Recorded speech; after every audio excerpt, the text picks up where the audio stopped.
Olá pessoal, tudo bem? Aqui quem fala é o professor Baldo Fernandes e vamos hoje para mais uma videoaula da disciplina Mecânica Básica 1 e vamos hoje trabalhar aplicações das leis de Newton. Vamos ver uma parte inicial e esse assunto ele está no capítulo 5 do livro que estamos usando como referência para a nossa disciplina.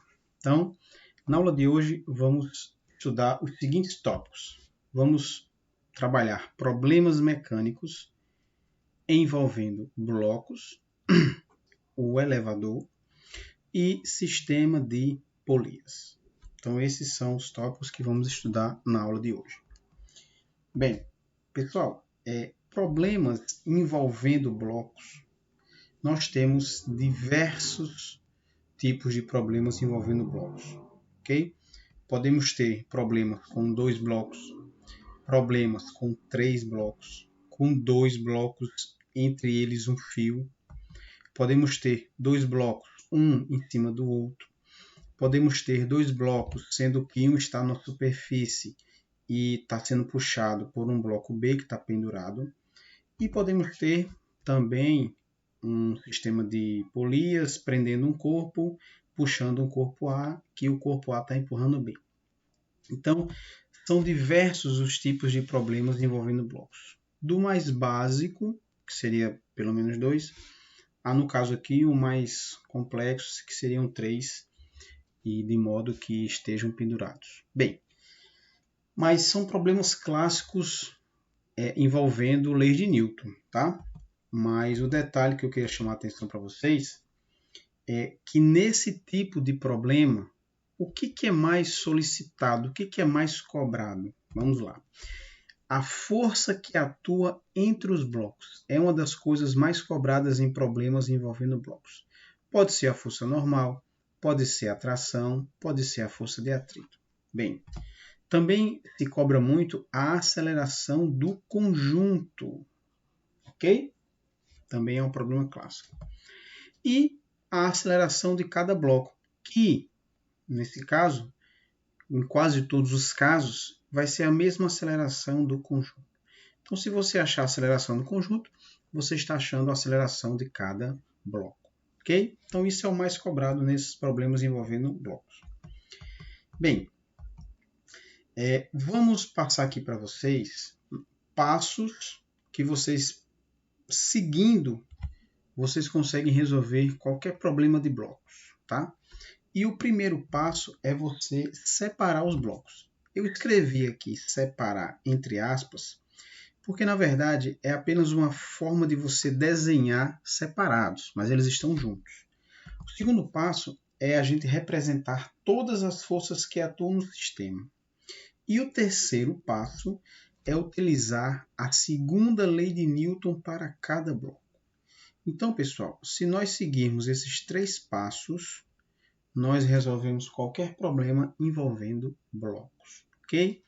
Bem, vamos resolver aqui um exemplo para vocês verem que, seguindo os passos, fica bem fácil chegar na resolução ou na resposta correta do problema. Aqui é uma questão da Faculdade de Santo Agostinho, da Bahia, que é uma questão bem recente de 2020. Tá? Vejam só, os blocos A e B, representados na figura abaixo, possuem, respectivamente, massas iguais a 5 e a 3 kg. São arrastados pela força aplicada F sobre um plano horizontal sem atrito. Já reduz aqui uma força, né? Não tem atrito.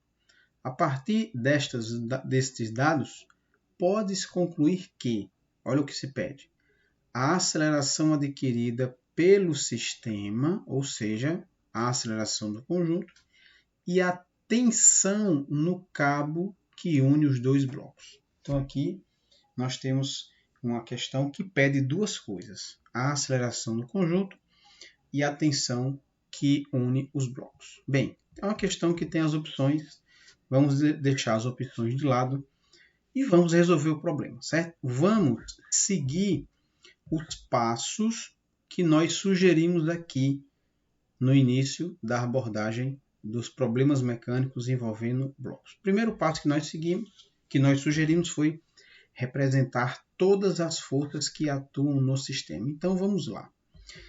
Vamos começar aqui no bloco A. Certo? Vamos lá. Então, nós separamos aqui os blocos, né? Então, veja que no desenho da questão, eles já estavam teoricamente separados, porque entre eles existe um acorde que quando se puxa B, B puxa A. Mas eu fiz questão aqui de representar acima do solo, né? Vejam que eu representei aqui, ó, acima do solo, tá bom? Bem, então o primeiro passo eu já segui aqui. O segundo passo é representar todas as forças que estão atuando no sistema. Então acompanhe comigo, certo? Vamos começar com o bloco A. Sobre o bloco A vai ter uma força-peso, né? Lembrando que a força-peso ela é vertical para baixo. Só que o bloco A está sobre uma superfície e ele está empurrando a superfície para baixo. Então, a superfície vai aplicar uma força nele para cima, que essa força é a força normal. No bloco B, também vai ter o peso B e vai ter a normal B, certo? Bem, existe uma força que está puxando B, que é a força F. Aí o bloco B está puxando o bloco A com a tensão, que eu chamei tensão BA. Toda ação tem uma reação. Então, o bloco A está puxando o bloco B com a mesma tensão, o que muda é o sentido. Bem, como não tem atrito, essas são as forças que estão atuando no sistema. Vejam que no bloco A nós temos 3 forças e no bloco B nós temos 4 forças, ok? Então, o segundo passo foi seguido corretamente.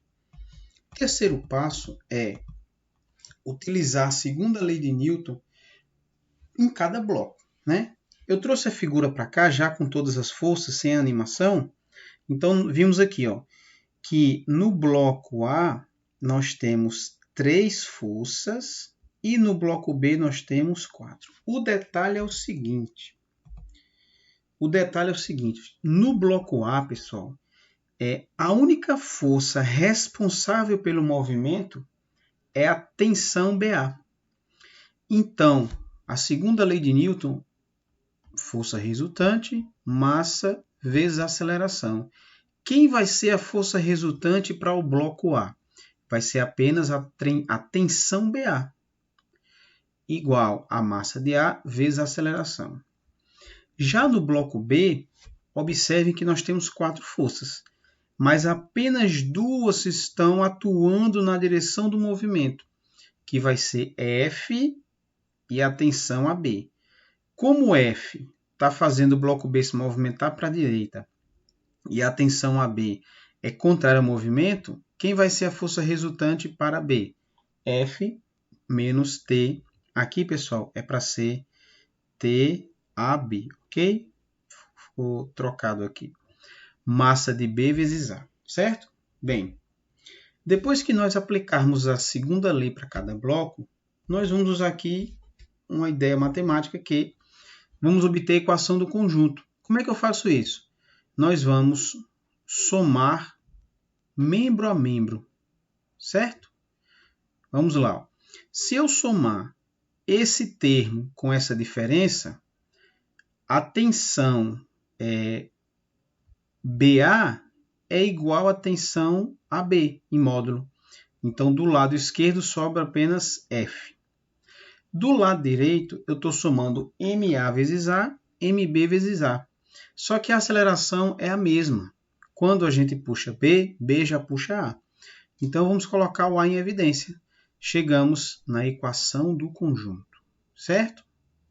Então, importante perceber, né, como o sistema não se move na direção vertical, as forças peso e normal se equilibram.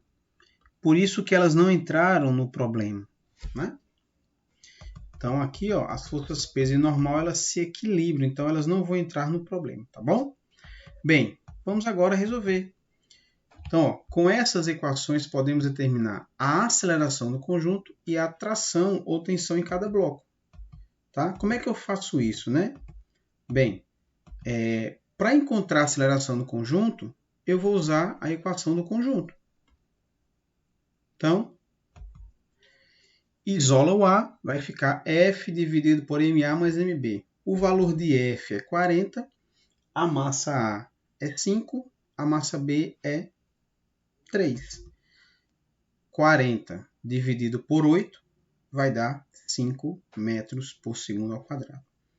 Bem, sabendo a aceleração, a gente vai encontrar a tensão. Aí você pode usar qualquer equação. Ó, eu posso usar tanto a equação para o bloco A, como a equação para o bloco B. Por quê? Porque a tensão BA é igual a tensão AB em módulo, né? Qual é a dica que eu dou? Use a equação mais simples. No caso aqui, é a equação do bloco A. Tensão BA, massa de A vezes A. A massa de A é 5, a aceleração é 5. 5 vezes 5 vai dar 25 newtons. Ok? Bem, então, resposta letra A. A aceleração é 5 e a tensão é 5 newtons. Ok? Então vejam que é um problema que, se você fizer questões parecidas, você começa a naturalmente seguir os passos e resolver o problema de maneira muito simples. Ok? Então aí está a primeira parte da nossa aula, que é o problema envolvendo blocos. A segunda parte da aula é o problema do elevador. Tá? Vez ou outra aparecem questões nas quais o sistema em análise é o elevador. Então você precisa entender o que acontece no elevador para resolver problemas de elevador, tá? Vamos aqui para algumas considerações. A primeira é a seguinte: o problema do elevador consiste na variação da força normal e não na força peso. Então, o que muda no elevador é a força normal. Bem, durante o movimento do elevador, como a força normal pode variar, o peso aparente também sofrerá variação. Bom? E um outro ponto importante é, para justificar a variação da força normal, geralmente nos problemas é inserido no elevador uma balança. Então é muito comum você pegar problemas de elevador nos quais quem elaborou a questão insere uma balança dentro do elevador. Se você tiver curiosidade e quiser fazer esse teste, compre uma balança, vá para o elevador e faça as possibilidades que eu vou mostrar aqui, exceto a última, vocês vão saber por quê, para verificar a questão do peso aparente durante o movimento de subida ou descida, tá bom? Então vamos lá. Possibilidades para o elevador. São 6. Pode aparecer 6 possibilidades para o problema do elevador. A primeira é o elevador parado ou em movimento uniforme. Primeira possibilidade. Segunda, o elevador ele pode estar subindo em movimento acelerado. Terceira, ele pode estar subindo em movimento retardado. Quarta possibilidade, ele pode estar descendo em movimento acelerado. Quinta possibilidade, ele pode estar descendo em movimento retardado.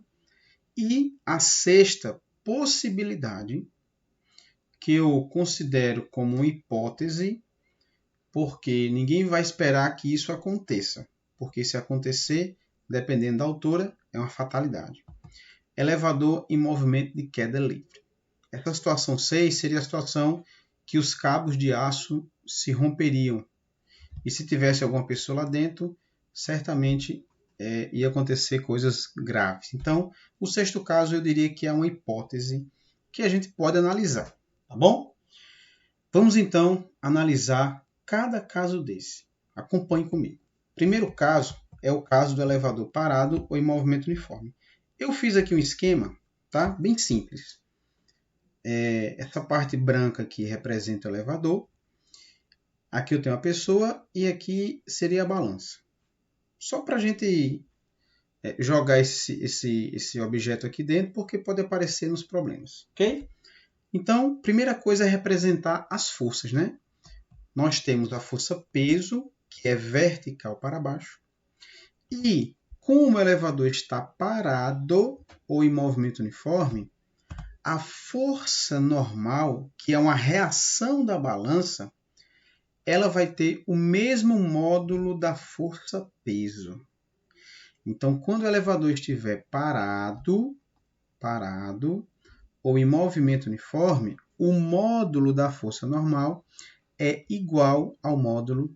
Lembrando que eu estou falando módulo, porque se vocês lembrarem lá da aula de vetores, esses dois vetores têm a mesma direção, que é vertical.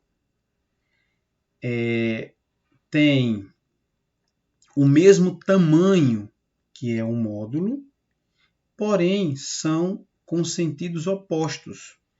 Então, o que muda para os dois vetores, no caso, força normal e força peso, é o sentido, tá? Mas em módulo, eles são iguais. Então, para problemas que você tenha o elevador em repouso ou em movimento uniforme, o registro na balança, lembrando também que a balança mede a força normal, que está associada à compressão que você faz na superfície.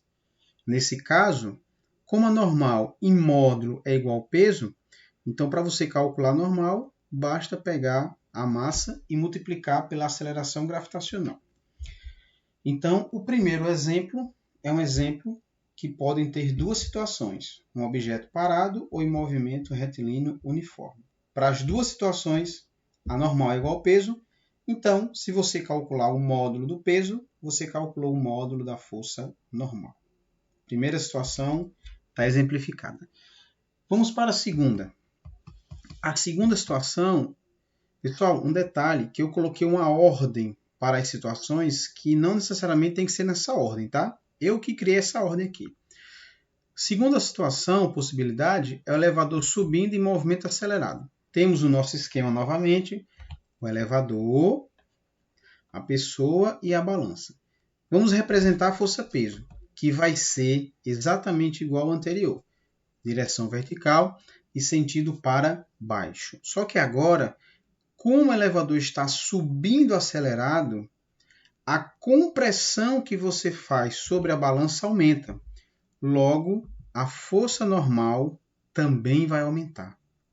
Então agora, quando o elevador estiver subindo em movimento acelerado, com aceleração A, ok? O módulo da força normal é maior do que o módulo da força peso. Então, N é maior que P. Bem, usando a segunda lei de Newton, força resultante, massa vezes aceleração, temos que N menos P é igual a massa vezes aceleração. Só que o peso é mg. Então, fazendo aqui um jogo matemático, né? Subtraindo P de um lado, ou melhor, somando o P de um lado e somando o P do outro, esse P com esse aqui vai embora, sobrou N, e do outro lado eu vou ter M vezes A mais P. Só que P é mg, a massa é a mesma, coloque em evidência. Aqui está a expressão para calcular a força normal quando o elevador estiver subindo em movimento acelerado. Ok? Só que o elevador subiu e ele vai parando. É o nosso terceiro caso. Elevador subindo em movimento retardado, ou seja, freando. Nosso esquema está aqui, do mesmo jeito. A força-peso vertical para baixo. Agora o elevador está subindo, parando. Quem está parando é o elevador e não a pessoa que está dentro dele. Logo, nesse momento, a compressão que você faz na balança é menor. Ou seja, a normal é menor do que a força-peso em módulo. Então, N é menor que P. Usando a segunda lei de Newton, temos que agora eu vou ter P menos N é igual a M vezes A. Isolando N, vai ficar M vezes G menos M vezes A. Da mesma forma, coloca a massa. Essa massa, pessoal, é a massa da pessoa, tá? Colocando a massa em evidência, teremos mg menos A. Esta é a expressão para quando o elevador está subindo, parando. Certo? Só um detalhe até o momento. Ó. No primeiro caso, N é igual a mg. No segundo caso, N vai ser mg mais A. E agora, no terceiro caso, N vai ser mg menos A. Vejam que até o terceiro caso, a normal ela não é igual ao peso, na verdade. No primeiro caso é igual ao peso, mas eu queria dizer o seguinte, ó, que até o terceiro caso, a normal está variando, né? Ora é igual ao peso, ora é maior e ora, aqui falta um azinho, e ora é menor, certo? Vamos agora para o quarto caso. O quarto caso é o caso que o elevador está descendo acelerado. Nosso esquema está aqui do mesmo jeito. A força-peso vertical. Observem que até aqui a força-peso não mudou sua direção, nem o seu sentido. E nem o módulo. Já a força normal que muda. Nesse caso aqui, ó, quem está descendo no momento é o elevador. Então, você tende a ficar parado de acordo com a lei da inércia. Então, no momento que desce, em um certo instante, a compressão diminui. Logo, a normal vai diminuir. Um detalhe interessante, se vocês estiverem atentos, é só voltar aí, quando vocês estiverem assistindo a aula, volta um pouquinho para ver que o quarto caso, ele é semelhante ao terceiro. O terceiro caso que eu mostrei agora há pouco é o elevador subindo, parando. Agora ele está descendo, acelerando, mas é igual. O módulo da força normal é menor do que o módulo do peso. Ok?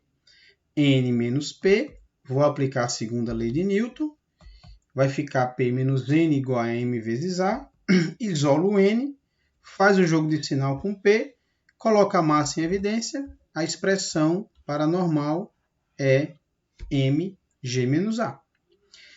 O que muda do quarto caso para o segundo é o sentido do movimento e o movimento, que no terceiro ele está subindo, parando, e no quarto ele está descendo, acelerando. Pois bem, quinto caso, elevador descendo em movimento retardado, ele está agora descendo, parando. Tá? A força-peso vertical para baixo.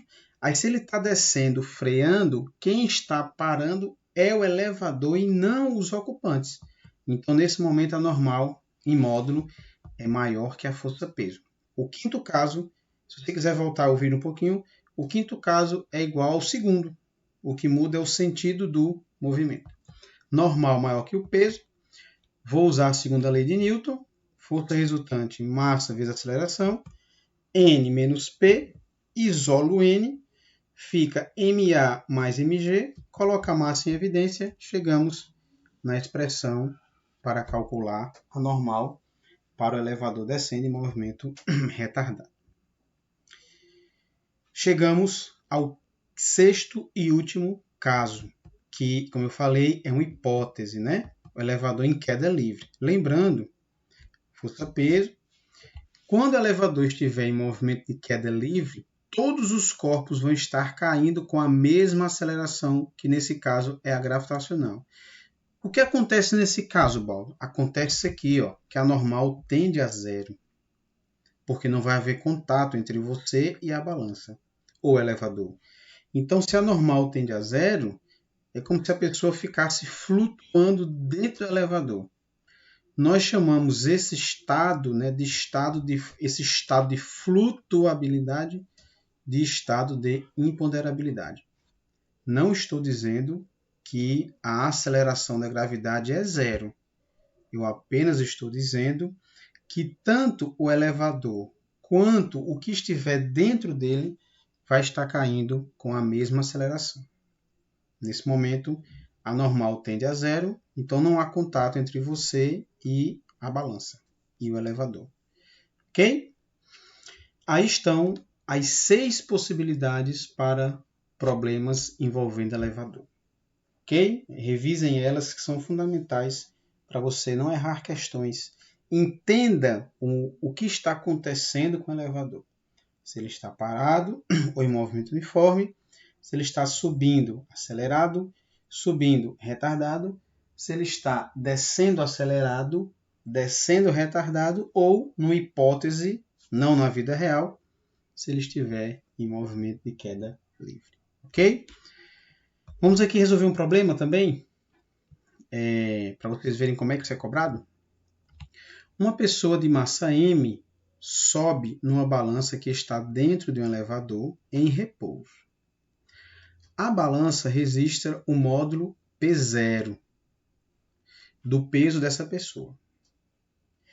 O elevador sobe com a aceleração de módulo A e o módulo do peso registrado na balança é PS. Esse PS quer dizer subida, que seria a figura A. O elevador então diminui a velocidade, para e em seguida inicia a descida com a aceleração de mesmo módulo.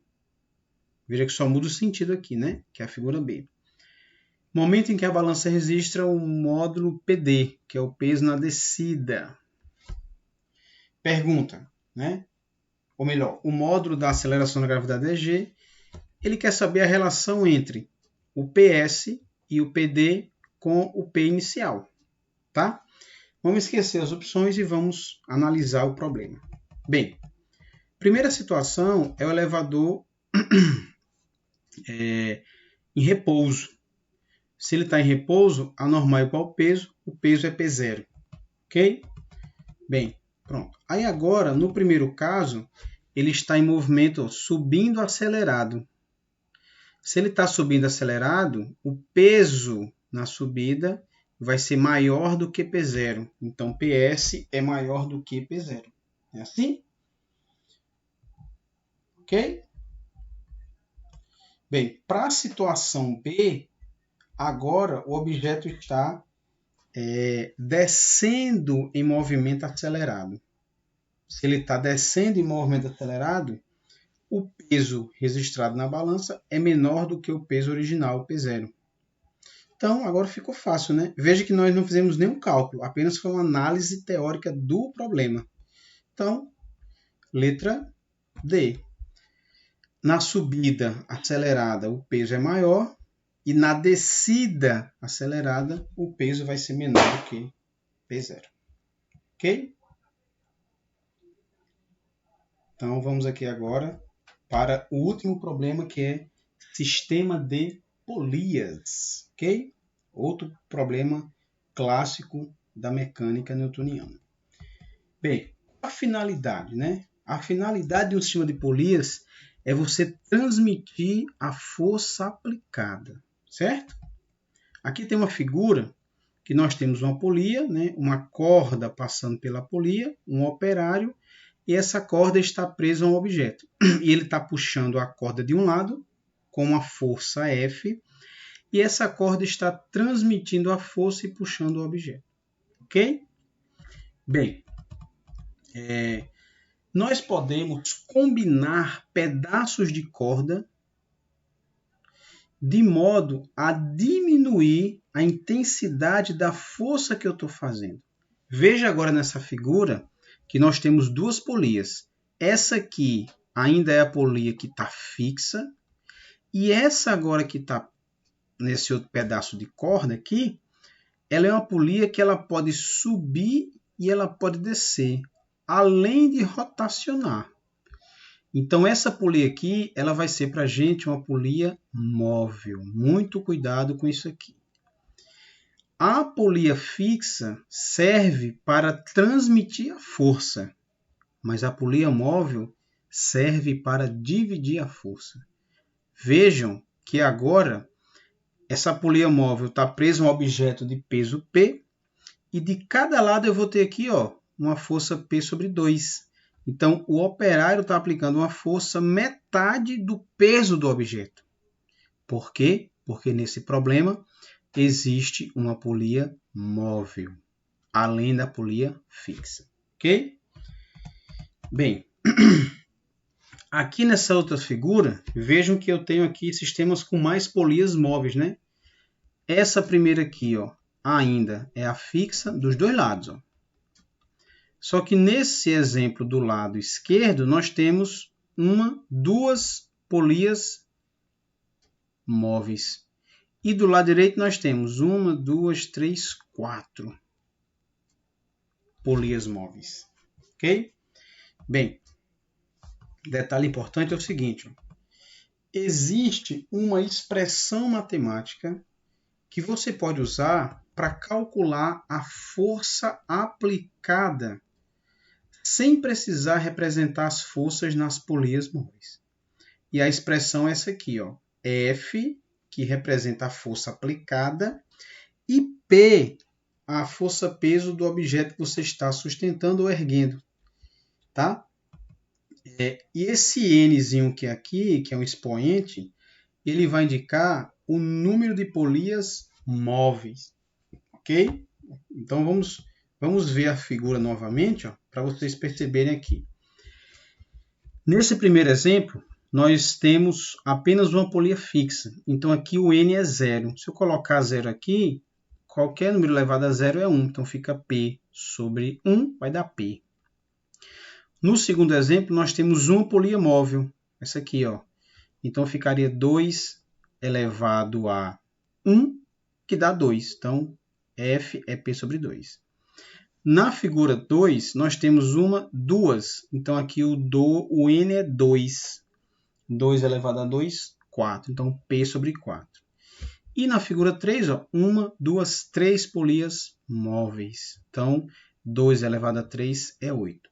Então vejam que essa expressão aqui a gente pode usar para calcular a força aplicada para manter um sistema em repouso ou até mesmo uma força mínima para você puxar e ocorrer deslocamento no sistema. Ok? Então, com isso, a gente finaliza mais uma videoaula. Se você gostou, deixa o seu joinha, deixa lá o seu like, deixa um comentário também para que a gente possa melhorar as produções aqui do nosso canal, ok? Então, um abraço a todos e nos vemos na nossa próxima videoaula. Até logo!